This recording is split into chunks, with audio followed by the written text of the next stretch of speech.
All right, my friend. Here we go. And welcome back to the Alive and Free podcast. We are here today with another guest. Many of you know that I started my own business when I was helping people out, and that came with all kinds of different problems, all kinds of different challenges. I didn't realize that starting a business meant owning a job with no paid vacation and twice as many work hours, and a brain that wouldn't shut off, and not the greatest sleep, and all the other things that come with it. Those are some of the traps that come in thinking about entrepreneurship. But our guest today, Charles Gaudet, known as the CEO whisperer, the guy who's been featured in a number of different places and has helped multi-million-dollar CEOs as well as other people in some of his speeches and keynote discourses, help them overcome some of what he calls the founder's traps, which go far deeper than just these logistical problems. And his life story is pretty fascinating. So, Charles, welcome on the show. It's a pleasure to be here. Thank you for having me. Yeah.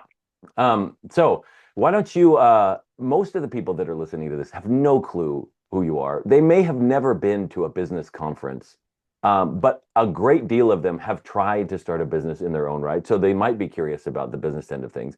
But what we talk about most of the time is the sort of emotional struggle that's behind the scenes. And as I was reading your bio, I was like, this is really parallel to the emotional struggles I see with people struggling with porn addiction or dealing with depression and anxiety and bipolar disorder and whatnot, or their relationship struggles where I'm working with them. A lot of the similar type of language is there. Yeah. So can you walk us back to, I mean, you started already out the gates as a young man chasing success, and your motivations were maybe not what you would ideally coach somebody else to have. Do you want to tell us about that a little bit? Yeah. Well, and actually, so I started my first business at the age of 4. Um, I was selling maze books at age 8, just so you know. well, people think, oh, I must have been born an entrepreneur. Hmm. And maybe some people are, but that wasn't the case for me. My dad was an entrepreneur. He Okay. worked every waking hour of every day.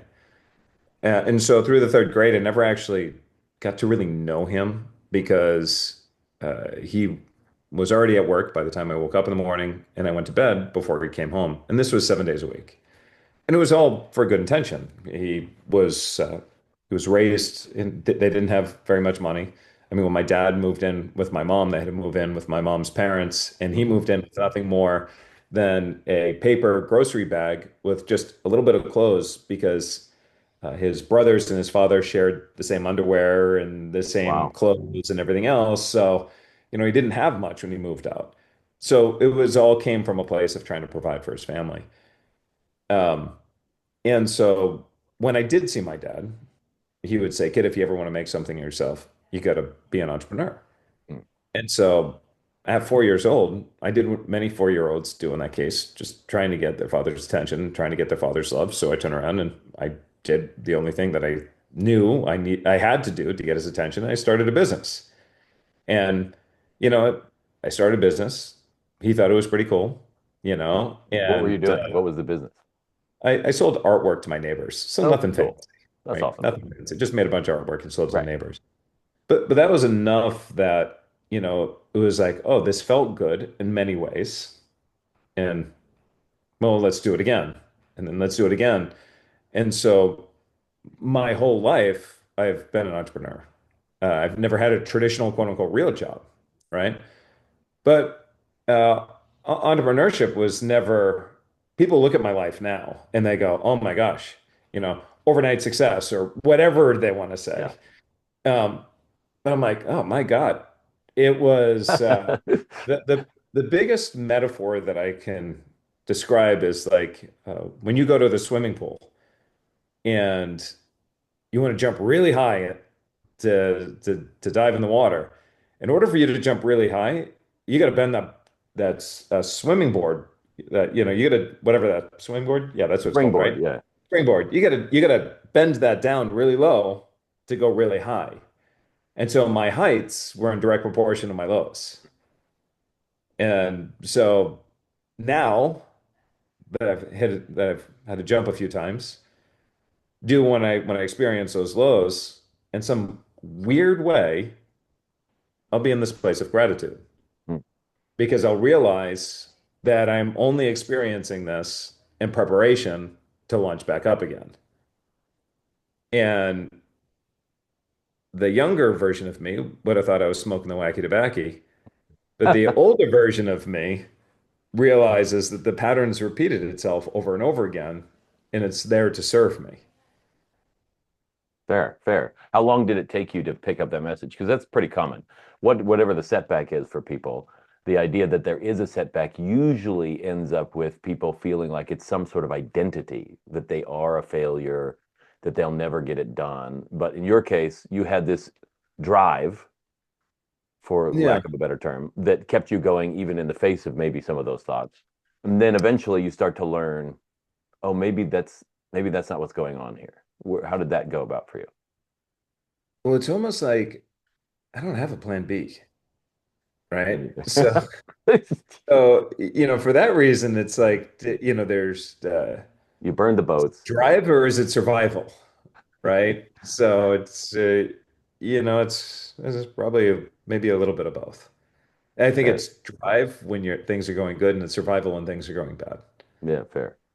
Fair. So then in the middle of that, where did the learning do you think it was just over time that you're like, you know what, this low, okay, something good's gonna happen out of this.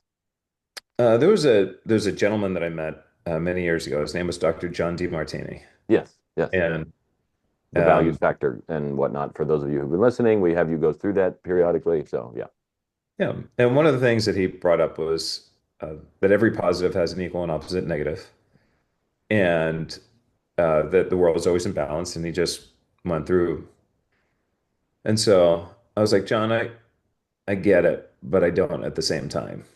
Mm, And then he walked through a scenario of just my own family life about, who's my challenge, who's my support, and all he kind of walked it through all the way from when I was a child. And I'm like, oh my God, wow, that's crazy. And then from there, I just started becoming more aware. And I'm like, so this challenge, I wonder if there's going to be an opportunity. I'm like, oh, son of a pig, look at that. It actually worked out. If I didn't experience a challenge, I never would have done this and made this decision and took me here, blah, blah, blah, and then brought me right here. Well, look at that. Go figure. That's pretty cool. And that happened again. And that happened again. And I'm like, okay, I got it. yeah. Message received. So now it's more or less an automatic sort of way of operating, but it took some time. Well, when you think about it, it's far more powerful to be in a state of gratitude than it is to Very much. be, in a state of worry or fear or anxiety. And so those feelings don't serve me. If anything, they work against me because when I'm in this period of fear and anxiety and whatnot, I don't think clearly. I may make poor decisions. I won't sleep well. I'll feel like crap. And so it's like, okay, well, none of that is actually serving me. It's not making the situation better. If anything, it's making it worse. So sometimes I'll catch myself just saying thank you, thank you, thank you, and I don't know who I'm thanking. It's just thank you. And other times I'll lie to myself and I'll be like, this sucks. There's nothing grateful about it, but I'm still gonna say thank you. And then eventually those feelings of, this sucks kind of goes away, and then I feel better.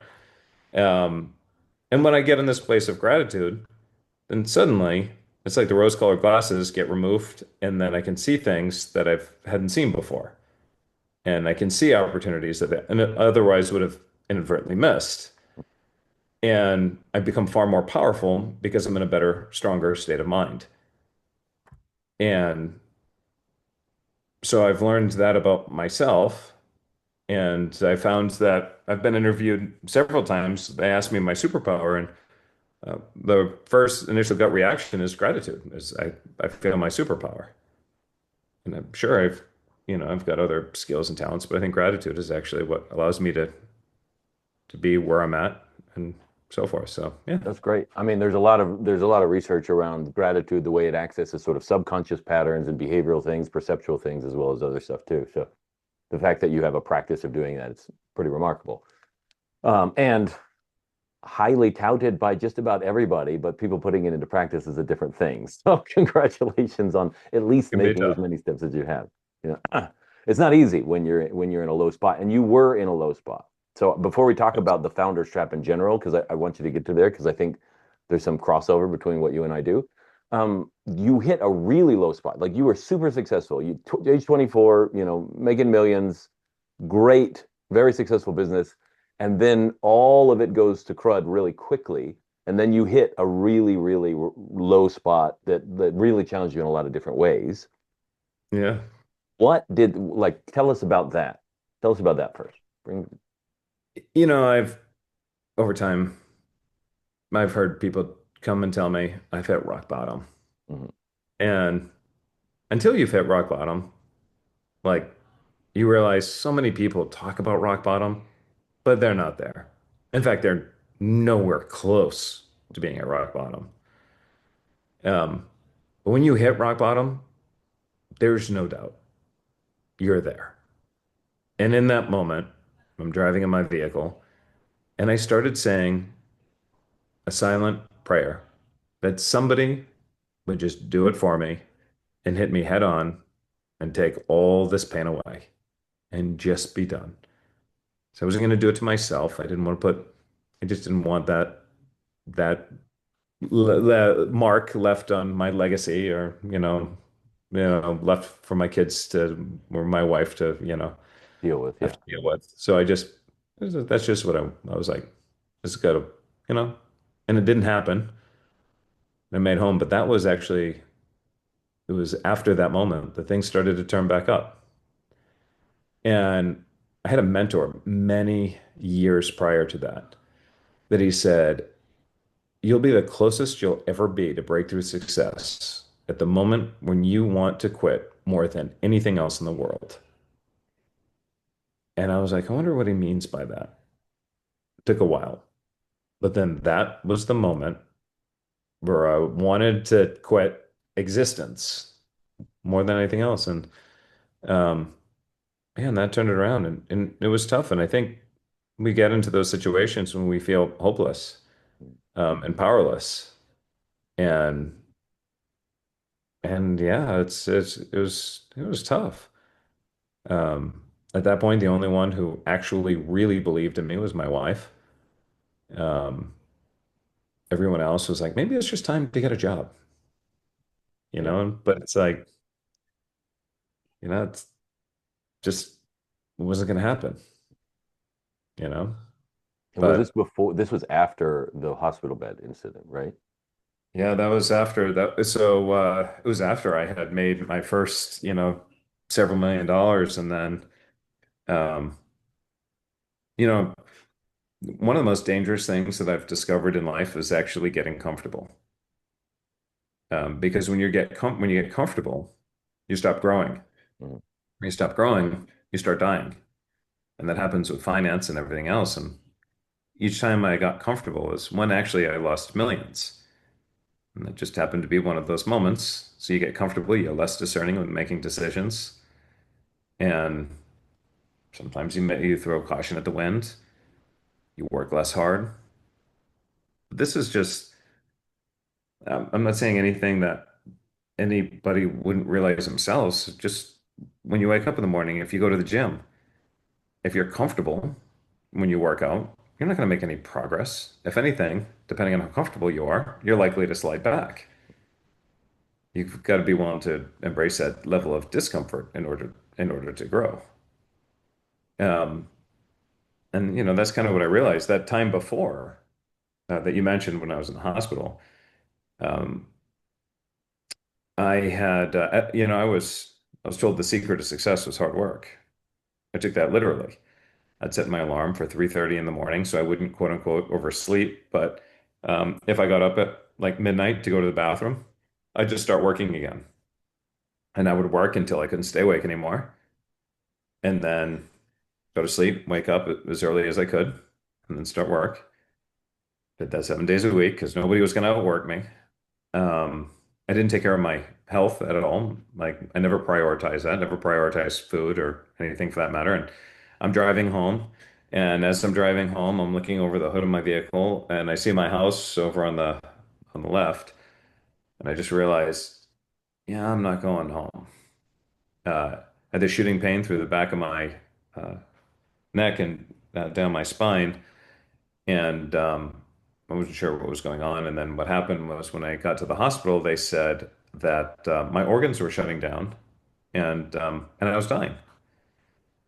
And I'm thinking to myself, and I'm like, how could this be? I'm in my early 20s, doing everything they told me to do. And I, I don't, what more can I do? And I remember my wife's driving me home, and I'm thinking to myself, well, if I can't work any harder, then what am I supposed to do?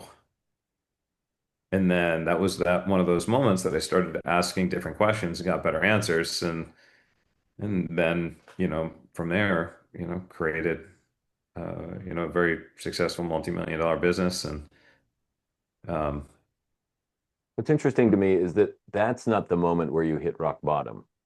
no, Like in your description, like, okay, your body is failing, but that's not the moment where you've given up. You're confused, you're lost, all the chips are down, but there's still like the fighter in you there. But the yeah. moment of rock bottom is later at a different moment. That's a fascinating Well, uh there's a core disparity between. difference. Yeah. There's a core difference because one, I wasn't ready to leave. The other one, I had enough and was ready to tap out. Yeah. Right? That's the difference. And how what Right? was the distance between those two events? Was that like months? Or are we talking? No, it would have been years. It would have been several years. Uh, uh, it's maybe 10 years or so. Okay. So it was a many years. It was many years. Yeah, see, because I mean, I deal with, for instance, wives who have had husbands that have tried and tried and tried and never been able to succeed getting off of the porn thing. And they've been through all of these ups and downs emotionally, and they're handling it and they hate it, but they're handling it. Then there's a moment later, once husband finally starts to get some level of control, then all of a sudden she's ready to tap out. Then all of a sudden it's interesting that it's after the battle that they're like, okay, I'm done. I can't do it anymore. And this happens with the guys in a different way. They've tried, tried, tried, and then there's a certain point at which they accept an identity where they're like, I Mhm. guess this is just who I am, or there's something wrong with me, or God made a mistake, or whatever the stories are that run into their head. And it's only once they accept this as like a fact that that's when they go. Whereas Mhm. the women, it's a different story altogether uh, in terms of their motivation and stuff, where it's finally like, I've done too much. I can't handle it anymore. Where the guys are just like, oh, I guess there's no possibility because it's an identity thing. Have you seen that in your work? Um, I don't know that I don't know that I can answer. I don't know the answer to that really. Um, I don't know. I mean, on the identity part is very real. Yeah. I mean, because from an identity part, you got to show up for different people in different ways. Uh, you know, especially you got to show up one way for your team Mhm. because you got to show up confident and calm and collected so they can be somebody that they, that so you as a leader can be someone that your team wants to follow and are inspired by. You got to show up one way for your clients, right? Because they want to do business with somebody that's confident, successful, the whole deal. Yeah. You got to show up one way for your family, right? And for your kids and for your wife. And actually, if you have to show up differently for your son as you would for your daughter, as you would for your wife. So you have to show up differently in the different roles. And at some point, when you think about it, it's like as an entrepreneur, you wear many, many, many masks throughout the course of the day. Uh, when do you have time to take them off?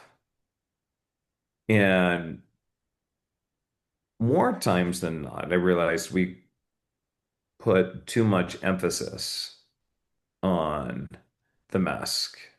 We think that if we show any level of vulnerability, that it actually is going to show a sign of weakness. But actually, what I found over time is that you create more connection with the right people. When my dad passed, in now 4 years, it was the hardest moment of my life, and in many ways. Um, for years, I just suppressed emotion, just suppressed it. I had a childhood that I was bullied a lot through the eighth grade, like a lot. I was very emotionally bullied, some cases physically, but mostly emotionally bullied. I tell my wife the stories, it makes her cry. And uh, and I just kind of I bottled up that, right? And I just didn't let the emotion come out. My dad died, it was like a pressure cooker. All of a sudden it was like boom, emotions just that I've never experienced before just kind of started just coming out by the droves. I'd be in the middle of a podcast like the one we're in now, and all of a sudden I'd just lose it, start bawling and crying. People are like, "What's going on?" Um, I'd be at an event, I've got an audience of people that are waiting to hear me speak, and then somehow, somewhere, something happens, and I start to cry. Um, and it was like I had in the beginning, I was like, "This is awkward," and then over time, I realized, you know what? I'm just going to let it be because someone else might be going through this, and I just own it and whatever. And the result was that I connected a lot more with the right people. I think that the thing is, you know, when everybody wears their masks, they get this illusion that their life is perfect and everybody else has got their own cross to bear. The more you get to understand, the more you meet with other people and the more transparent other people are willing to be with one another. I just got back from a week. I was meeting with people who were making anywhere from, you know, several million to, over a billion. And every single one of them, everyone, people people you've read about, people you've watched on TV, people you've seen on stage. This is an event where when you show up, you take your mask off. There's no judgment. We've all got our cross to bear. We've all got our challenges. And it's like, once you realize that, it's the people that actually are pretending that everything's right. You just kind of look at them like, come on, buddy, what are you trying to prove? You're just not confident enough to admit the fact that you're going through something. I feel bad for you. It's in a different type of environment. Yeah. Yeah. Once once you feel comfortable do it, then you realize it actually is a sign of strength and not weakness. Yeah, it's a pretty remarkable thing to see people uh, just step into that. When I run my retreats, I would run these 5-day retreats. The first thing I would have them do in preparation was writing out like about their situation, what's going on, what it is they're trying to confront. They would write a goodbye letter to themselves, and then we would have them on the bus on the way to the venue read their letter to one person, and then another person, and then another person, and then another person. By the time they got to the venue, now they were ready to work. We didn't even have to do all of the like get to know you games because they had gotten to know the deepest, hardest parts of these people's existences, and they already loved each other as humans Yeah. rather than as these other stuff. And then, okay, now we can go to work talking about how your emotions map into the body, what kind of instinctive training we need to do. And of course, I'm a martial artist, so they said, now he's going to pull a knife on you. They're already comfortable with each other. So they're like, okay, fine, he's got the knife. What are we doing here? And all of that stuff goes away as soon as somebody gets really vulnerable and is willing What to just be like, what was that? martial art do you train? I ran a kung fu school for like 17 years. So it was Shaolin Kung Fu, all these different things. For the last 15 years, I've been doing Russian Sistema. Got it. Got it. Yeah, Very cool. So I did jujitsu great. for how many years? 7 years, I think, something like that. I got all the way to my purple belt. Nice. Um, and a few tips on the purple belt. I find that there are so many parallels with martial arts as there is uh, with life. Do you find the same thing? It's all, everything I do is I go, look, all in, because what I would say is like your body only has so many ways it can react to a situation. So whether it's a knife or an eye roll from your wife, your body's still going to grab your breath a certain way. It's going to tense a certain way. It's going to like hold a posture a certain way. And that's really what you have to escape from. And when you learn to escape from that, then all of a sudden you're comfortable regardless of the situation. So I just took all the martial arts principles and I was like, let's just win the war inside. And then at least you're only fighting one war, and win or lose, at least there's only one you've lost. The rest is in here. But Oh, I think that I've learned more about life and God getting punched in the face than I think I ever learned from books. So, yeah, it's interesting. I mean, I know so my the professor that I had, I swear I was like the longest white belt ever in that school. no, man. Uh, I think he Jiu-jitsu left is me. rough. For anybody who hasn't done it, it I appreciate so much about it. It's not my jam in terms of like the way I want to roll, but it is a technical. I used to make fun of it, and then I was like, okay, I'm going to go to a class or two, and I went to a few, and I was like, I need to shut up because it's a rough sport. It's tough, but you know, so I was probably, I want to say maybe 2 years that I was a white belt before he promoted me. But I knew my stuff. I Hmm. was beating people that were belts higher than me. Okay. So I didn't understand why I was still a white belt, but yet I was still beating people that were belts higher. Um, and I would tell him what's going on. And he says, "You're not ready." I said, "Why am I not ready?" Because you're using too much muscle. You're using too much force. Yep. And I'm like, but I'm winning, but I'm doing this, I'm doing that. He's using too much force. Versus this guy, the professor, he probably weighs 50 pounds lighter than I am. Uh, he's shorter than I am. You would look at him and you would say, "Oh, I could break him." Like, you know, you did like because he just he but yet, with very little strain, very little muscle, he felt like the most powerful man in the world. And the amount of pressure that he would put on me, it would just like the audibles, I'd be like, you know, Yeah. like it was so much pressure. And he would look at me and he'd go, "What's the matter? Get out. I'm not even holding you. Get out." Uh-huh. You can't move because it's just about understanding like it's not always about force, right? It's just about like it's knowing the points that matter, Yeah. Yeah. right? Vladimir, my teacher, he right now he's like freedom ends where tension begins. And so all of it is like, okay, Oh, cool. You're in here. Most interesting. of the time, you're holding yourself in place, and they just have one little finger or something. You could get out, but it's because your reaction is this tense thing that you Yeah, feel like you can't breathe, that you're pinned. It's your own weight, and then you're like, I can't get out, and that's your story, and that's also pinning you. that makes sense. That makes And sense. so, like all of this other work is like, okay, learn to escape from your own tension, and then you Yeah, can handle the other people just fine. yeah, I get that. Yeah, I get that. pretty Yeah, cool. it's interesting. I had a friend of mine tell me, um, you know, we were just having this conversation about life and business. He owns multiple different businesses and whatnot. And he asked me what my feelings were in working hard. So that's an interesting question. But why do you ask? And he Hmm. said, I have this philosophy that if it feels hard, that you're probably doing the wrong thing. I said, oh, now I see what you're getting at. Hmm.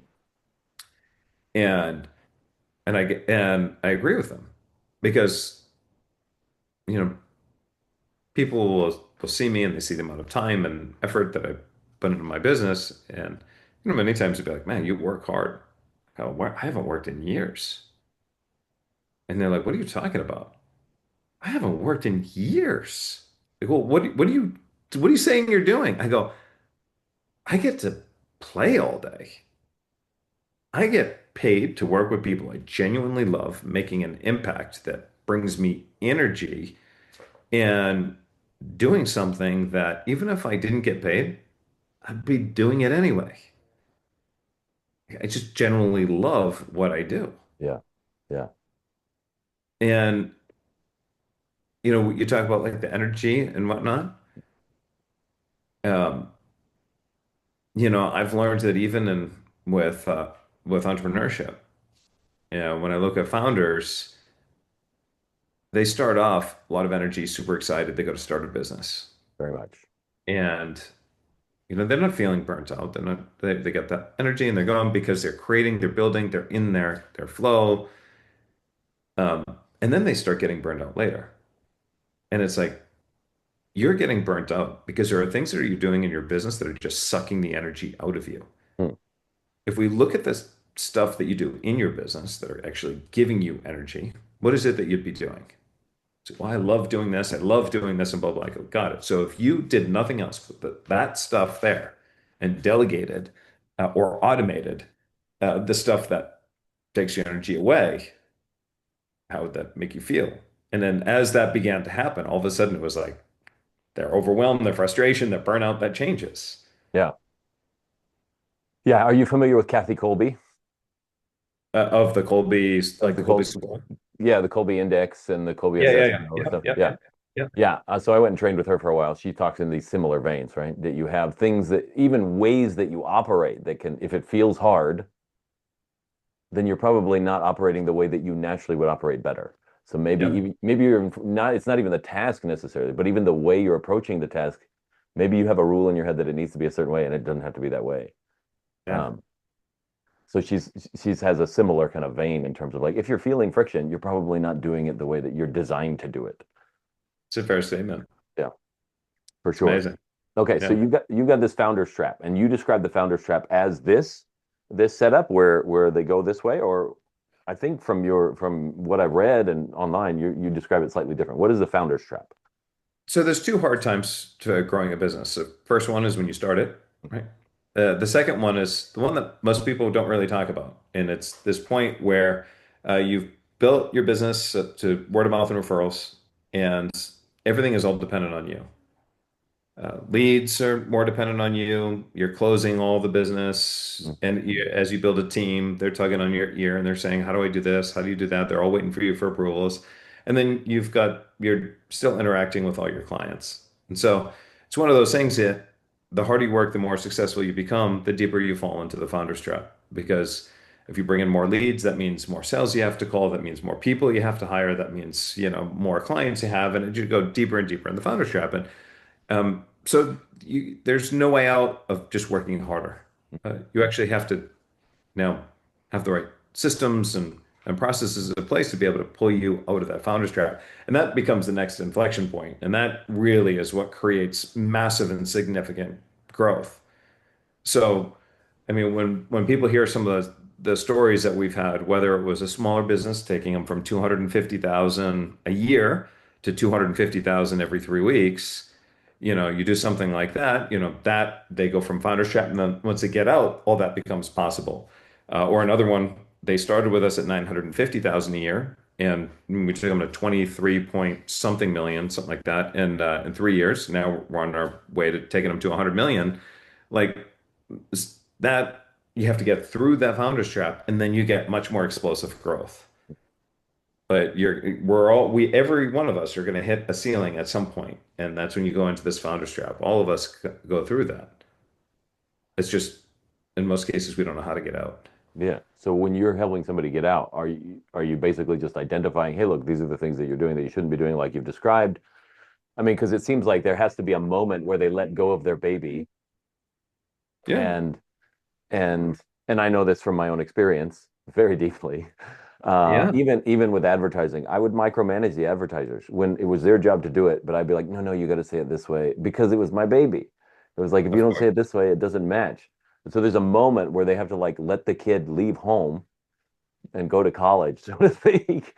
And that feels like that would be an emotional struggle to work with a business owner or something like that. You find that a Yeah, lot, or how do you yeah. I mean, navigate it's that? kind of like earlier when I talked about I became an entrepreneur because I was going for my dad's attention, right? And in a similar vein, when founders are in the founder's trap, what typically happens is they make decisions out of either inspiration or desperation, and desperation is usually the point where they decide they're going to get out. Because the inspiration, entrepreneurs are inherently optimistic. They're like, I can do this, no problem. I got it. I got it. I'll figure it out. One more sale, one more sale. I got it. Yeah, And they realize that that's actually not getting them out. And then they're like, all right. When I say desperation, it's not like their business is failing. They're actually making more money than they've ever made before. It's just they're exhausted. yeah, And so now it's like, all right, they're extremely successful on paper, but they're feeling like I'm working harder than I've ever worked before. But per hour, I feel like I'm making less. And so, that's the point where they get out. Um, and in many ways, I mean, I spoke to the CEO of a $75 million company, and he says, I was listening to you present, and even though I'm way beyond the trap, I have one foot in there every once in a while. Hmm. I didn't realize that. And it's like, that's okay. So, uh, over time, um, I tend to think in frameworks. And we built an operating system that is, to the best of my knowledge, the only operating system that exists for six, seven, and eight-figure companies to create predictable growth month after month, year after year. All the other frameworks exist for nine-figure companies and bigger. So we built this framework, and now we just work with companies and work with them to help install this framework within their organization to help them go on and build and grow these companies, and then that's what we do, and it's been a lot of fun. That's great. That's So great. yeah. So, so w- where I see this interesting crossover here in what you're doing is at one point in some of the stuff that I read, there was this sense of like trying to prove that you're not broken was a motivating factor for a while. Uh, and that your claim or some of the things that I've read on there suggested that a lot of entrepreneurs operate from this place of like trying to prove they're not broken or trying to prove that they're not that there's not something wrong with them or trying to prove to the world that they deserve to exist. There's some sort of proving involved. A lot of the people I work with struggle with addictive behaviors that have been around for a long time, whether that's drugs and alcohol, whether that's pornography, whether that's something else, or they're angry and they have these angry outbursts and or their relationships falling apart. And so many of the times they will invest in a program or they're trying to fix a problem. And I see the same kind of motivation in them that their Hmm. driving motivation is running away from the pain of the situation and an attempt to kind of prove that they're not a bad person that like there's it's just an issue I know like I promise I'm not a bad person, I'm still a good person, so they're trying to overcome this as some evidence both to themselves and to others that I'm not a bad person. I've seen that being not so helpful in the long run, but Yep. you've seen a lot of this, so how do you navigate that one and what have you seen happen because of it? It's a great question. Um, and there's a lot of influences. I would say the most successful people that I've met, the biggest person who they're trying to, with the person they're trying to prove themselves, they're trying to prove it to themselves. Like Mhm. ultimately, Yeah. um, they know that they should and they could be so much further along than they actually are. And that's really, really hard for somebody that understands their capabilities. They look around and they're like, here's this company that is delivering something that's not nearly half as good as what I know I can do, but why am I not there? And so there's this constant reminder when you look at these other organizations that aren't half as good as you, but you know, they may be making more money. So the most of the competition, I think, is within themselves because they know what they're capable of. Some of the other stuff that comes up on an individual basis, sometimes it's, the naysayers. All you need is somebody to say, you can't do it. And then now it's like that becomes, oh, I'm going to prove them wrong. Yeah, That type of thing comes up. for sure. And we all go through that. I mean, when I graduated college, I literally had two professors pull me aside. One was the driving factor of this, that told me I would never become successful as an entrepreneur and to get a job because I didn't get a job after college. I was like, I'm going to just start my own business, but it was bad for the rankings. So he wanted me to get a job and not start a business. And I'm like, I came here majoring in entrepreneurship, and then this is what you're going to tell me. So um, you gotta. the demons out there in your mind are usually the self-doubt from so many other people that will tell you you're crazy, Mhm. will tell you you're going in the wrong direction.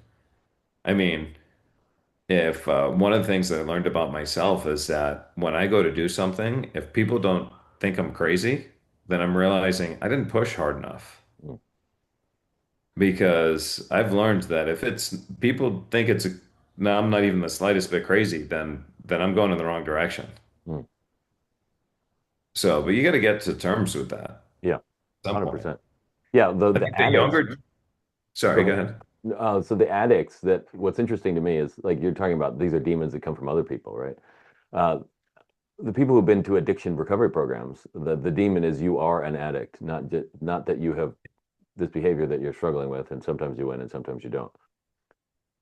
The people who come with diagnoses from psychologists or psychiatrists and whatnot, they come with an identity already, and it Yeah, really came from somewhere else. You know, on the inside of them, they were like, no, okay, it's a problem. I know I got to work on it.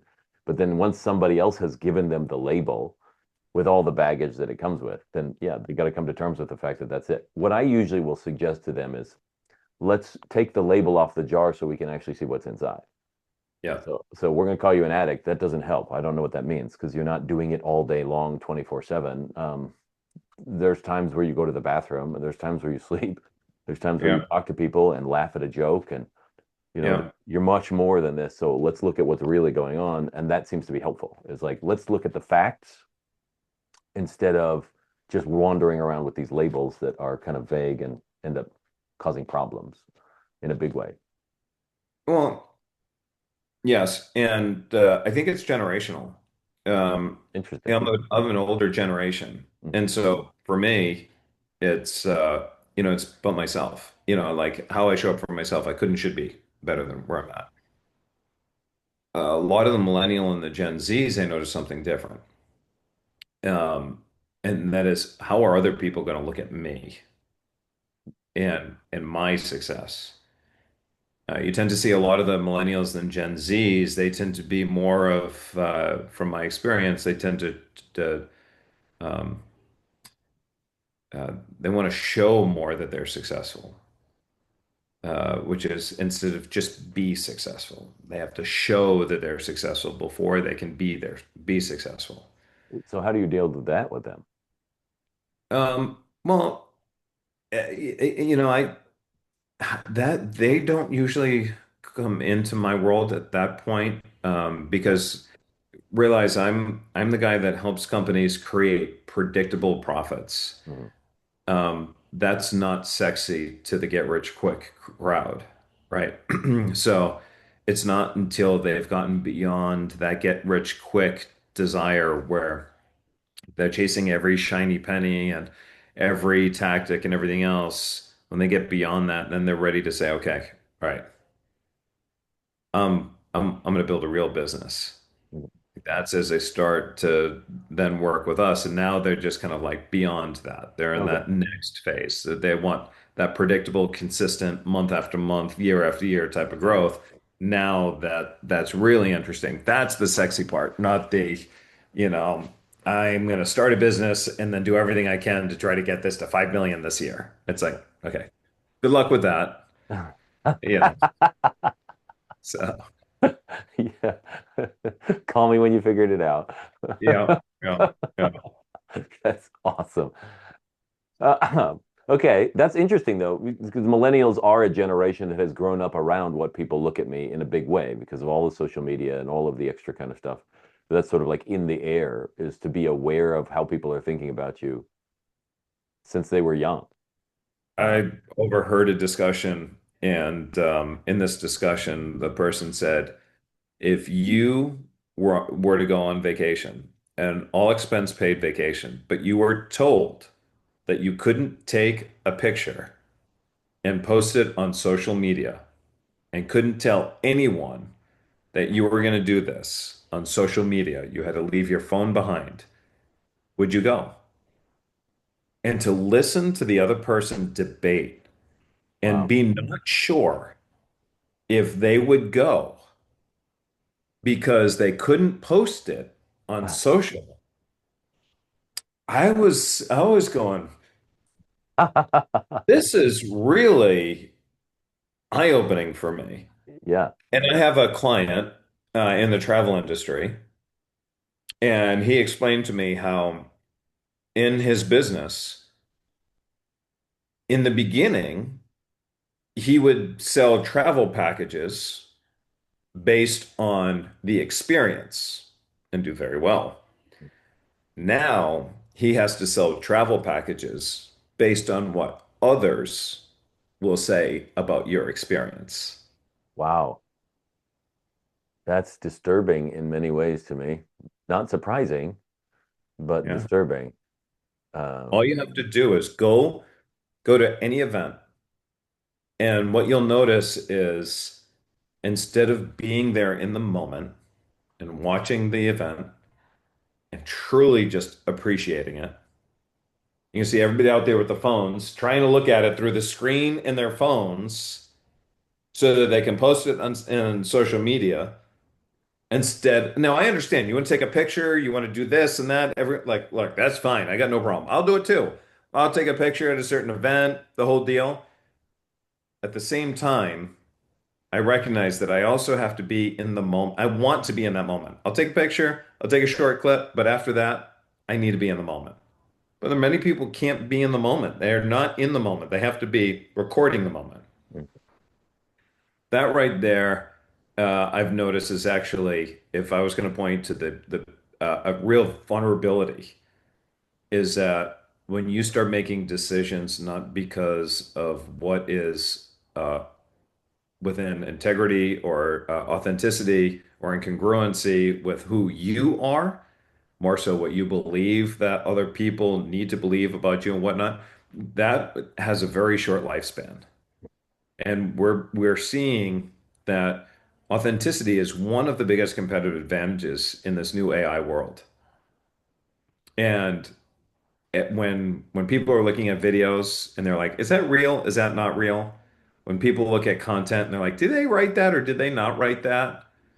As we begin to look at everything with this little bit of a skeptical eye of did they really do that or is that AI?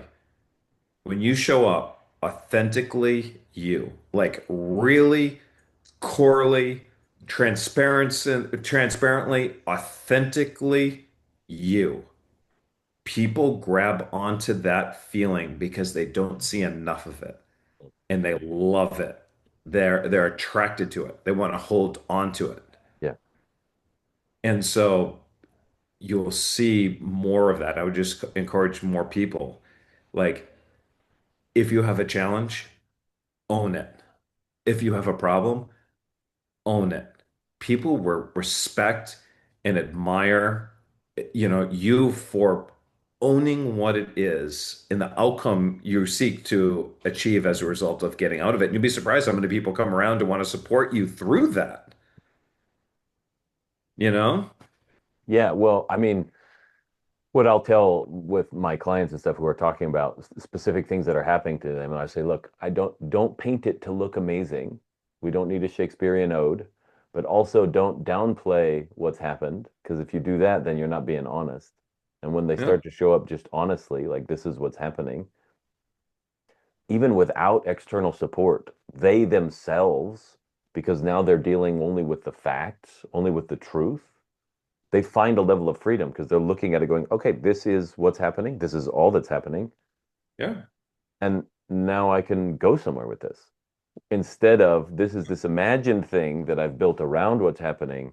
And because it's all vague, it has no edges. I can't grab a hold of it. There's nothing I can do but keep retelling the story. I mean, the reason why I agreed to come on your podcast is because I don't want people to think that I'm perfect. I am an imperfect human that are going through the same struggles as everybody else. And it's because of that. That's why I'm so damn good at what I do, because I have been there on occasion, still am there. And I am good at what I do because I've found ways to get out of it. But, you know, that right there is like for the somebody who will judge me based on being imperfect, I'm not going to be the right person for them anyway, because at some point they're going to realize, you know, Oh, he made a mistake. Yeah. Judge me for the mistake. You know what? It's fine. I make freaking 100 mistakes a day, right? I mean, you're every time you go to a new level, you don't go to the new level without running into a challenge. Yep. You know what I mean? And then, little people run away from problems. Big people create big problems for themselves. And then as you create a problem, you create it without knowing the solution, but you're going to figure it out. And it doesn't come without failure. Richard Branson was interviewed one time, multi-billionaire. For those who don't know Richard Branson, he was interviewed one time, and they said, "Do you still fail?" And he goes, "Oh yeah, I fail a lot." I go, "What do you mean?" He goes, "I probably fail 400 times a week." You go, "Really?" He goes, "The only difference between me now and back then is that when I fail now, it's public and the whole world knows about it. But back then, nobody knew because, I didn't do it, but it doesn't stop me from failing." Yeah. That's amazing. That's amazing. Yeah. So, okay, so if as we're closing up, then I mean, we've talked about a lot of different things. We went to martial arts and we went to the jiu-jitsu Yeah. studio. We hit your founder's trap and we talked a little bit about that. We wandered into some emotional health things. We looked at some of the struggles of hitting rock bottom. What would you like if you have any final imparting thoughts? What would you impart to the people that are listening? Um, well, I guess I would just, my way out of all of this, yeah, has been gratitude. In that moment when I found out that my father died, and I had to be the one to make the call. The doctor called me to be the one to make the call to remove the life save or all the tubes and the food and all that other stuff, right? Yeah, yeah, Um, and so we knew it was coming. And when it happened, again, the hardest moment of my life, I walked in my office, basically legless, sobbing uncontrollably. And I made a promise to myself that I wouldn't leave until I could be grateful. I don't know how long I sat in my office for because I'm like, at this point, I have all these stories going in my head. F this. This isn't fair. I'm not being grateful. This is an exception. And I'd go to get up and then I can't because I'm like, no, I have to be grateful. And then I'm back and forth and back and forth. And eventually I got to this place of gratitude and I walked out. And it was funny because it wasn't too long after that my sister called me. I still remember exactly where I was. I'm driving after dropping my daughter off at school. And she says, "I feel like dad died for us." And I was like, "What do you mean?" And then she started telling me about all these things that have come into her life, from that whole experience. And it was like, in that moment, I was like, wow, look at that. Even something as tragic as that, there's a place of gratitude. yeah. There's a place of there's a positive with every negative. So I would just tell people that, and I know there are people who've gone through things that are 1,000 times, a million times worse than even my lowest points. Um, but even in all those moments, I would just encourage people to think in terms of gratitude and just give it a shot. Even if you think I'm smoking the wacky tobacco, give it a shot. See if it changes. Nothing bad can come out of it. Yeah. At worst, you stay where you're at. At, Yeah. And you feel, at worst, what you do is you feel less bad, yeah, right? fair. And then at Yeah. best, something else magical happens. You know, Yeah. Yeah. that's beautiful. Well, thank you, Charles, for all of the stuff that you've done. All the people you helped, I'm sure, are super grateful for what you've done. And I know you've taken your time out of your day inhabiting the arena that you normally inhabit to come and talk to us who are not, $7 million a year business owners, but really just people that are on the ground and to share your own wisdom, like your life experience, to pull back the cover a little bit and help us say, hey, look, here's another human on the other end. And yeah, sure, his life has put him in a different arena, and he's had a lot of decisions to make and some hand in that. But in the end, we come back down to, hey, can you be grateful? Yeah, that's a human experience. So thank you so much for your time. Hey, you're very welcome. Thank you for having me. Yeah. Apologies for the piano playing. Did you hear it? Not at all. Okay, good. Because my son decided apparently that it was time to play the piano right during the story with your dad. No And he worries. finished before you ended. But if I looked a little distracted, I was like, oh, do I run up and tell him to stop? But if you didn't hear it, that's great. No? All right, my man. All right. It's been a pleasure. It's been a pleasure. Have a good one. Thank you very much. You too. Okay, Take bye-bye. care. Bye.